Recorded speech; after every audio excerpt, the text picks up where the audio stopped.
Tánaiste Joan Burton was trapped in a car for over 2.5 hours today by water charge protesters in Dublin. The group prevented Ms Burton's car from leaving an event in Jobstown near Tallaght, with dozens of Gardaí called in before she was eventually transferred to another car and driven away. There were 2 arrests for public order and criminal damage offences. A tense standoff in Jobstown today as the angry mood against water charges spilled over. The Tánaiste was attending a higher education ceremony, but when she left, her car was hemmed in by around 100 protesters. The initial group was joined by others, with the crowd eventually swelling to several hundred. We won't pay! We won't pay! Dozens of Garda reinforcements arrived, along with the Garda helicopter and the public order unit.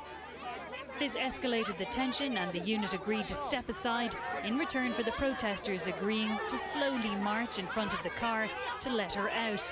If they withdraw the public order unit, do we agree to let her go? The Tánaiste's car inched down the road as the crowd slowly let the vehicle pass. After 2.5 hours, some confusion as Gardaí surrounded the Tánaiste and physically transferred her to another car, with some protesters giving chase.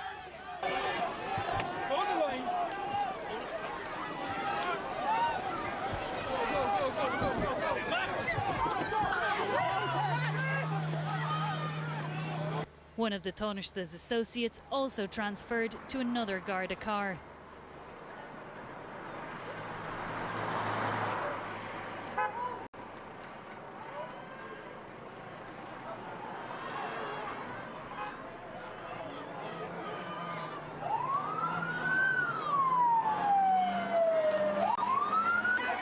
Paul Murphy of the Anti-Austerity Alliance, which organised the protest, maintained that it had remained peaceful throughout. Well, it ended peacefully. It ended with them moving her from one car to another, but without violence against her or against the Gardaí. But what had been agreed between the protesters and the Gardaí was that we would slow march the van out of Tallaght, and that's what was in the process of happening. They chose that wasn't quick enough for them, and they chose therefore to shift her into another car, and they got her out in that way. That's their choice. The Tánaiste spokesperson said this evening that Joan Burton was fine, but disappointed that an education event had been overshadowed. And Sandra joins me now from government buildings, where of course discussions will continue on the final package and the charges for water later this week. Sandra, describe for us, if you will, what you saw while you were there at the protest. Some fairly tense scenes, that's clear. Was it organised? Was it spontaneous? What did you see? Yes, well, there was real hostility on the streets in Jobstown this afternoon, and certainly that anger, as you saw, spilling over, and the anger was really palpable. Now, protesters said that it all started spontaneously. They simply sat in front of the Tánaiste's car to mark their opposition to water charges, but as you saw, it really escalated and it went on for over 2.5 hours. And at one stage, in particular when the public order unit was sent in, there was a real edginess to the mood, and there was a sense that it could spiral perhaps out of control, but luckily it didn't, and the Tánaiste was able to get away safely. Now, 2 people arrested, we understand, 1 for criminal damage and 1 for public order offence. Was it a peaceful protest? Well, Paul Murphy from the Anti-Austerity Alliance maintains that it was, but one government TD tonight had this to say. I think that it's anti-democratic to try to block somebody, to try to trap somebody in their car, to try to stop them going about their business. I don't think that's consistent with the principles of democracy. I don't think it's consistent with the principles of socialism, which Paul Murphy as a TD claims to espouse.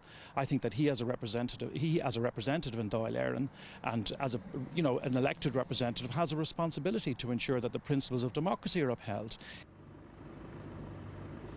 Yes, well, as we know, this has all stemmed from the water charges, which have been very controversial. The government certainly is taking notice. We know that next week, in the middle of the week, they are going to announce a drastically reduced charging regime, and some of those figures have been widely leaked. It looks like it's going to be something around €200 for a 2-person household and around €100 for a single-person household. But the big question, of course, is will that quell that public anger? And we'll have to wait and see to find out if that will happen.